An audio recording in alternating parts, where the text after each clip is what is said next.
together, and I appreciate you all joining us today. Can you see me?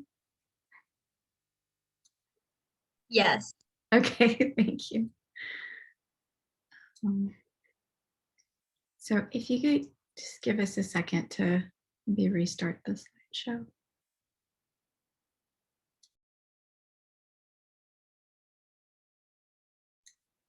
Great, thank you so much. Welcome, everyone. We are very grateful to you for being here today. When we started this organization, one of our primary goals was to create a sense of community across Pan-Asian ethnicities, a space that would allow us to support each other while still recognizing the incredible diversity within our community. While I wish we weren't coming together for such a devastating reason, I'm grateful to all of you for being here and that we're able to support each other, especially in such an isolating time in the wake of this tragedy and so many other recent tragedies. Whether you're feeling grief, anger, or need to take action, we welcome you to make this space whatever you need it to be today. So with that, I think we're going to start with asking all of you to light your candles, virtual or real, and join me in a moment of silence to honor the 8 victims of last night's horrific hate crime.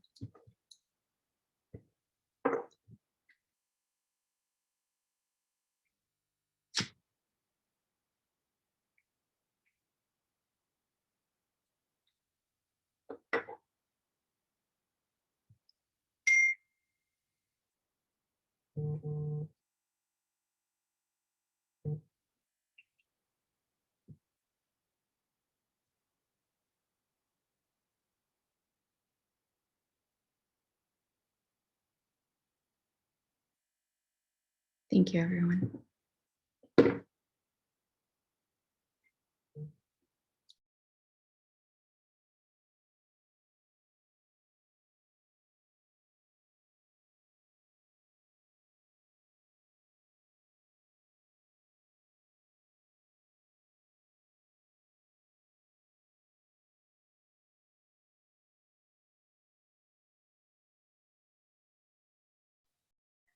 Hey, Jerry.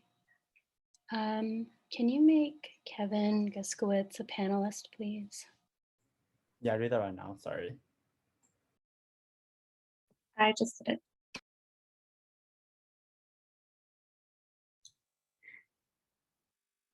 I'm sorry, I wasn't entirely sure what was happening. So while we're waiting, we can take another moment of silence, hold the families of the victims and their loved ones in the light.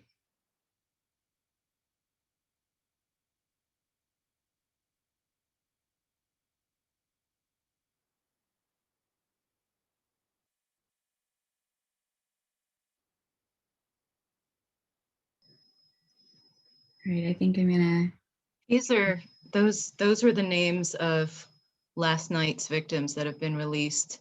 And while we look at some more of the people we've lost to hate crimes against Asian Americans and also against our Muslim American family, we will hear a song from UNC voice student Nuria Shin, who kindly prepared herself at short notice. And Nuria will be singing Heart We Will Forget Him, a poem by Emily Dickinson set to music by Aaron Copeland.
Thank you so much, Nuria. That was beautiful.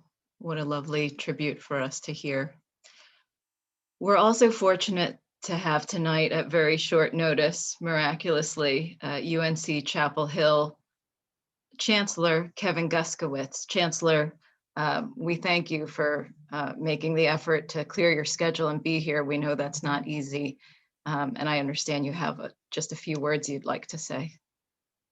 Thanks so much, Heidi. And I'm here tonight because I want our Asian American community here at Carolina to know that all of us stand with you in the face of this horrific violence. I know that many of you feel unsafe and you're worried about your family members. This hatred and violence is unacceptable and wrong. As Provost Bob Bluen and Sibby Anderson Tompkins and I said in a statement last week, we are committed to supporting the Asian American community and engaging in the wider community through the work of Carolina's Asian American Center. This is a commitment that I made to you half ago, and we stand behind you, and we are going to work to do better here on our campus. And we want to hear your stories and to work with you and to make our community more welcoming. So I want to thank you, Heidi, for your leadership, and know that we're here standing beside you tonight. So thank you. Thank you so much, Chancellor Guskowitz. We appreciate your words and, more importantly, your support very much.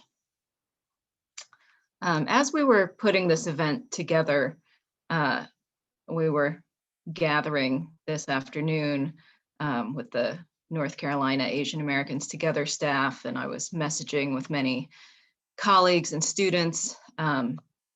Folks thought that it would be helpful to have a little bit of historical framing to help set the table and just help us to kind of comprehend the terrible tragedy of last night in a larger historical setting.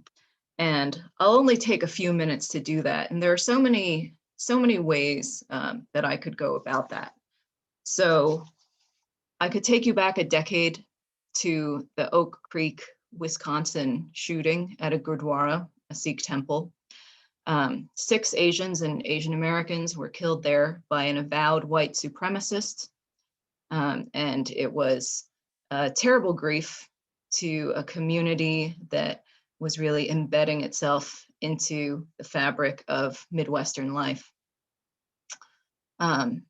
I could take you back 3 decades to the shooting at a Stockton, California elementary school in 1989. 5 children aged 6 to 9, all children of Southeast Asian refugee communities, were killed by a person with avowed anti-Asian sentiments. And this was one of the worst school shootings in US history up until Columbine, a name that we all know. And yet that Stockton shooting didn't have the public resonance of Columbine. Or I could take you all the way back to 1871, to the mass lynching of some 20 Chinese Americans of Los Angeles by a mob of over 500. And those 20 lynched Chinese Americans represented more than 10% of that tiny embattled community, which was facing hatred because of perceived economic competition. And so the pattern that starts to emerge as you look at these events is that there's always this undercurrent of anger that surfaces periodically. One of the things I've been saying to students and media over the last several weeks is that I am not that old, but I've lived through several waves of this kind of anti-Asian violence. And when there are that many waves, what it means is that it's always there. It just enters into the public consciousness a little bit more at certain times than at others. And it's anger against the community that's been positioned so often as always immigrating, always other, always competing for scant resources. This was most famously seen in the murder of Vincent Chin in 1982, which became a real cause célèbre for the American community, because his killers explicitly framed their attack on him in light of the Japanese competition in manufacturing. And so the Asian American community has so often been fighting for real visibility as who we are, as Americans, as people who belong here and who enjoy and participate and contribute to this country fully.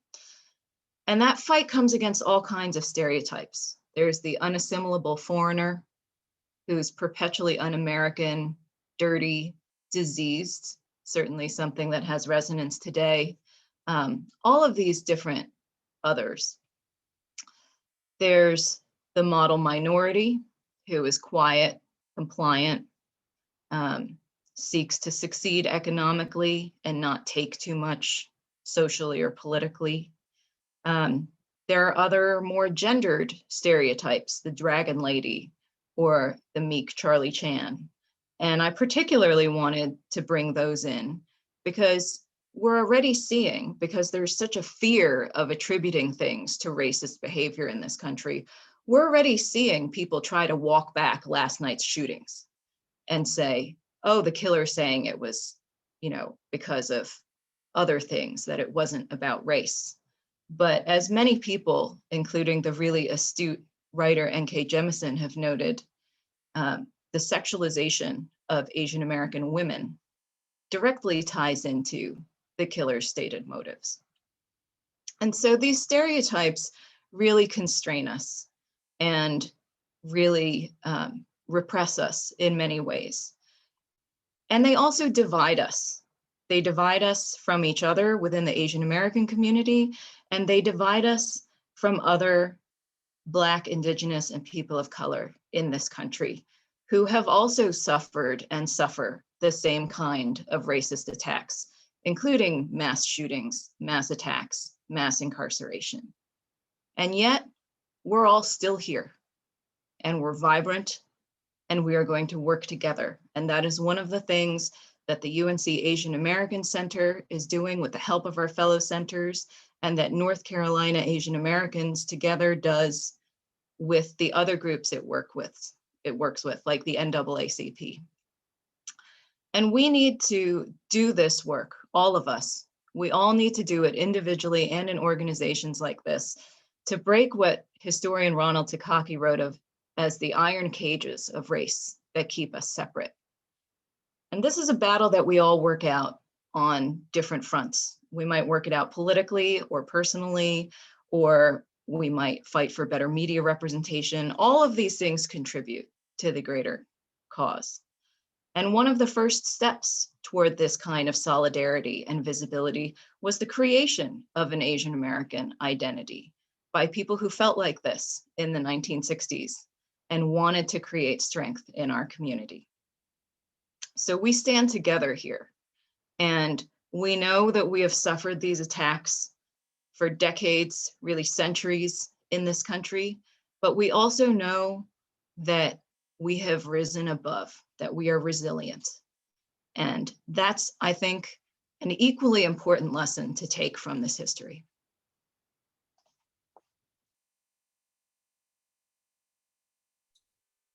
Thank you so much, Heidi. I think you're going to introduce someone from CAPS now.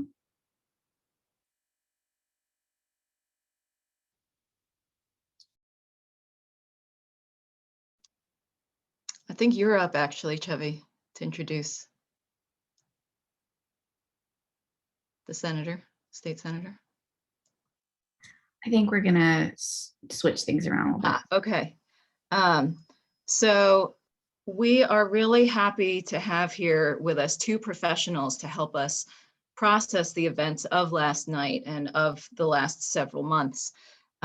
Dr. Cherish Williams, who is the co-director of the Multicultural Health Program, and Zoe Silverman, who is a social work fellow at UNC Chapel Hill's Counseling and Psychological Services. Hi, everyone. Thank you so much for inviting us and having us here tonight. First, we just want to, offer condolences and understanding of the immense amount of pain as well as loss that the Asian American community is feeling tonight, as well as has felt with the attacks that have been shared. And so just want to offer those sentiments. So yes, as Heidi shared, my name is Dr. Cherish Williams. I'm the co-director of the Multicultural Health Program. Within CAPS, our program is aimed at serving racially minoritized students. And so it is a resource for anyone who may be experiencing grief and may want to call CAPS and speak with someone directly of color. That is an option. As far as tonight, though, here on behalf of MCHP as well, to offer some support to you all and share some resources that we do have available within CAPS. Some of us, and maybe even all of us, may not be a stranger to grief as well as loss, but this can feel a little bit different whenever there's a traumatic experience that also happens with it, and when you're grieving as a community.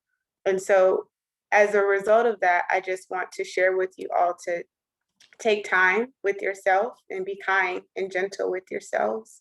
If you're, experiencing some grief that, might come up and manifest itself as like more of a physical reaction, such as like a nightmare, or maybe an appetite change, or maybe some tenseness in your body, recognize that this is normal and you're having a normal reaction to a situation that may be a bit more abnormal. You might also have some emotional reactions, and that's okay too. Again, just kind of taking the time to process that and recognize, or it might also impact your productivity. And if that's the case, it might be nice to take a break, but just be sure to try to tolerate your emotions as much as you can. Give yourself some time to feel better and adjust and recognize that the grief may come in waves. It may be something where you're, feeling okay, or maybe it hasn't hit you. And it might be someone that it's hitting them, especially in this moment when you're a part of a community and when you're looking at slideshows and seeing faces, and that's okay. We're here if you need to reach out to us. Our CAPS line is available 24 hours a day, 7 days a week. Our phone number is 919-966-3658. And so if you all need to, reach out, give us a call, please feel free to do that. Also too, just want to share that if you have, community and friends who you feel like might understand you, it's something that may also be nice to just kind of talk and to get support amongst one another. And also too, it's nice to kind of keep up with your routine. It might feel odd, especially whenever you're grieving and processing such a tremendous loss. But as much as you can, it might also bring some comfort to have just some sort of like structure within your day. And then also too, just making sure that you're taking care of yourselves as much as you possibly can. Again, and if that feels overwhelming or too much, you can give us a call if you need to, and we're here. CAPS does have some groups that might also be a source of support. We have some drop-in groups and process groups. We do have a grief group that I believe is closed for this semester, but we'll be back open because again, it may be something where sometime in the next couple of weeks you're processing and you might want some support. So just know that any way that we can support you all, we're here. And I know as part of the Multicultural Health Program, we want to support the Asian American community as much as we possibly can. So if you all, find yourself needing any sort of support, just give us a call and reach out. Yeah. And also too, just very briefly, wanted to share just a little bit about some coping techniques and skills that may also be helpful. It's just, again, I know we're in a period of social distancing, so it may be a little bit challenging to like get out and, gather with friends and family. But if you can, maybe touching base with them on phone, if that's something that can help you feel like relaxed, especially if you're worried about your family members, you might, take a walk, take a breather if you need to, engage in some grounding exercises and techniques. You can find those if you do a quick Google search online. as well as if you have like a meditation app, those can also be pretty helpful with kind of taking your mind off things or giving you a nice calming feeling.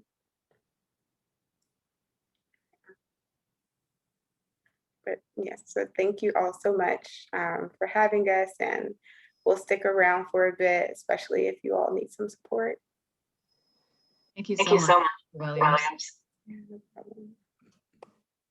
Yes, thank you so much. That's very helpful. We're echoing. Okay. So I'm gonna now turn it over to Senator Jay Chaudhry. He was the first Indian American elected to the North Carolina General Assembly. And in 2018, when a different segment of our Asian community was facing, dealing with a lot of hate crimes because of the rise of Islamophobia, Senator Chaudhry worked with us on doing a hate crimes town hall. And so I'm going to turn it over to him now. Thank you. Thank you, Chavi, for allowing me to be with everyone tonight. And I know that I wish we could have this conversation under different circumstances. And obviously my condolences and prayers go out to the families in Georgia who have experienced such tragedy. And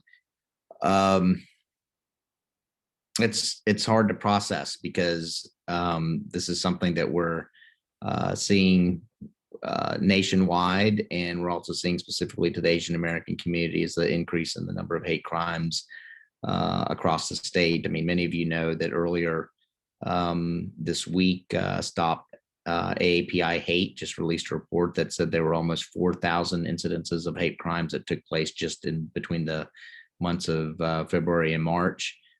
We also know from the Federal Bureau of Investigation that hate crimes reports are at an all-time high. And we also know, talking to members in our community, that there's a great amount of fear that members in our community have about what's going on. As Chubby mentioned, in 2018, I introduced the Hate Crimes Prevention Act, an act really that seeks to do a number of things. One is strengthening the protections against crimes based on who you love and where you were born. It also adds additional protections for hate crimes. And third, it also requires a State Bureau of Investigation to collect information on hate crimes from local law enforcement, because today in North Carolina, we don't collect that information. And lastly, provides training to law enforcement and prosecutors on how to prosecute on the issues of hate crimes. And that bill, unfortunately, did not get a hearing. I hope we intend to file the bill again tomorrow. In fact, Senator Fushi from Chapel Hill and Senator Mujtaba Muhammad from Mecklenburg County, we were the three sponsors of the bill last session, and we plan to file it again this week. We hope that the bill will serve as an opportunity to begin to have conversations here in the General Assembly about the need to do so. I filed the bill because of the experiences that we've had, as Chavi alluded to, both with the tragic murder of 3 Muslim Americans that took place in Chapel Hill, but also of the 2 South Asian American engineers that took place in Kansas right in the beginning of 2016. And I think it's going to be really incumbent upon us to try to lift and push for this bill. This bill has a lot of broad support from state and national civil rights organizations, which was something that I had worked on 2 years ago. And tomorrow, as I mentioned, we plan to hold a press conference to push for the Hate Crimes Prevention Act. And as we think about things that we can do, certainly I would say it's important to educate our communities and work closely with local law enforcement about the importance of making sure that they know what's a hate crime and what's not a hate crime, but also there's an opportunity for us to push for this legislation that we're going to file this week. Thank you so much, Senator. I'm going to turn it over to Aliana now. Yeah, absolutely. Sorry. Since we've been talking about these things and we're feeling some feelings, we want to bring ourselves back to a more neutral place in our bodies. So we're going to do a quick meditation together. So nobody's cameras are on, but for everyone who is present as a panelist, feel free to turn your camera off. Whenever you're ready, just take a moment to get comfortable on a chair or on the floor. Maybe you're sitting down, maybe you're laying down. Either is okay. Just find a place to arrive. Feel free to soften your gaze or lower your eyes. Maybe put your hand on your heart. And when you're ready, start to notice your breath coming in through your nose, out through your mouth.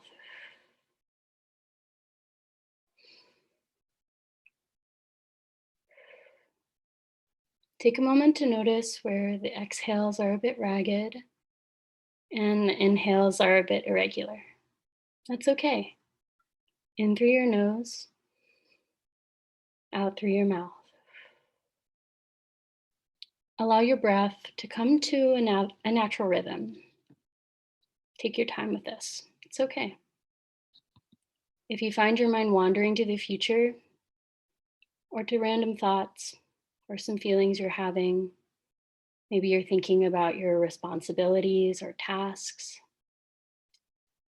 As they bubble up, acknowledge that you're having those thoughts and feelings. No need to judge, just watch them arrive and let them depart from this moment we are in now. And if you can, very gently redirect your attention back to your breath.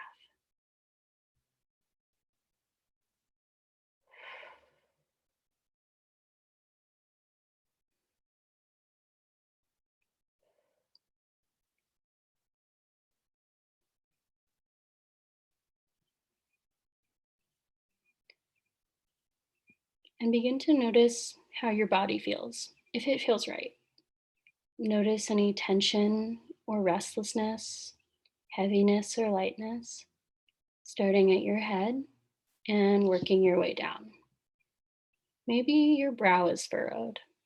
Maybe your shoulders are feeling tense. Maybe your hands are tingling, legs sore. It's been a long day. These things are okay. We're not judging ourselves on our bodies or the way our bodies are reacting, just noticing the different sensations. Notice what feels comfortable and what feels uncomfortable. We're not trying to change any of the sensations. We're simply observing and watching as we move the mind down through the body, remembering our breath.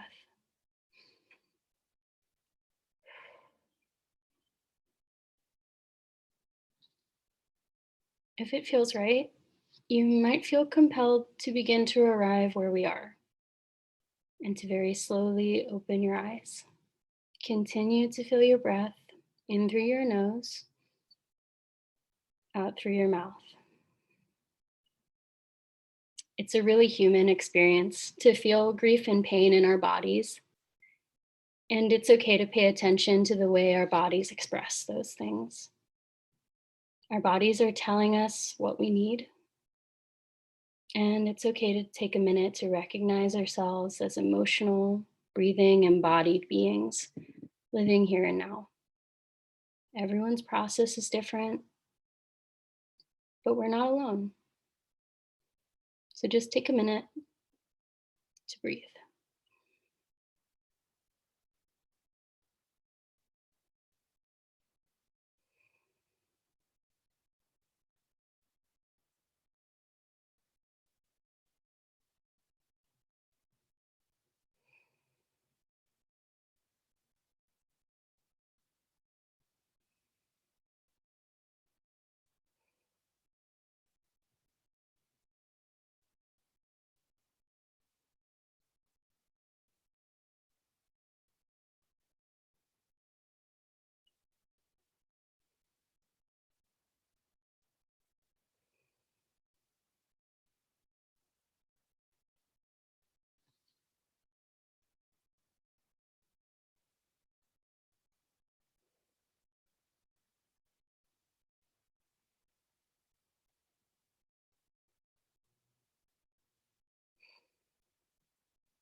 Thank you so much.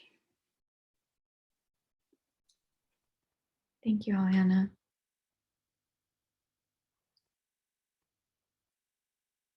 So I think I'm going to turn it over to Fionn now. Yes. Hi, everyone. My name's Fionn. I am the Community Engagement Director at NCAAT. I wanted to uplift one more time that we are holding space for folks to share, any community members who would like to share any words, any feelings. Please drop in the chat to all panelists if you do have anything you'd like to share. And while folks are doing that in the chat, we'll also share a few other opportunities. I understand, well, just speaking for myself, I know that today has been very emotionally draining. It's hard for me to find any words right now, just considering how, we're fielding these, trying to process this grief while also responding to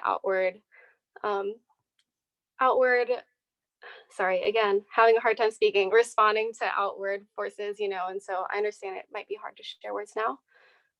And so we are going to be holding a chat next week. We have monthly NCAT chats hosted on Zoom for community members to just come on and connect. We're holding a second one this month, just in response to many of these anti-Asian violence incidences for folks who want to process. So you can join that on Tuesday at 12 p.m. I'll be dropping the link in the chat.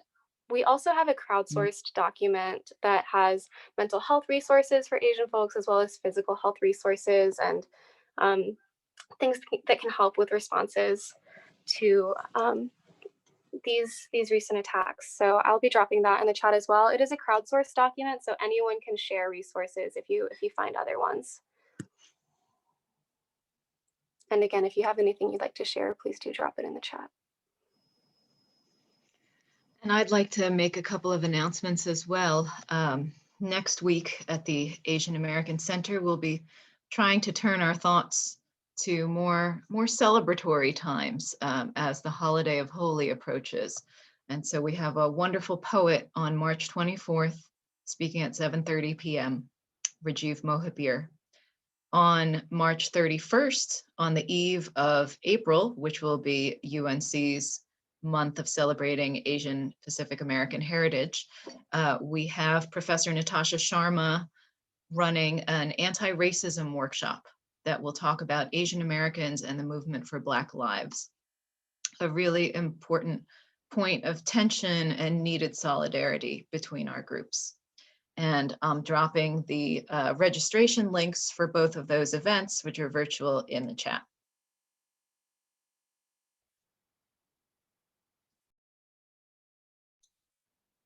Thank you, Heidi.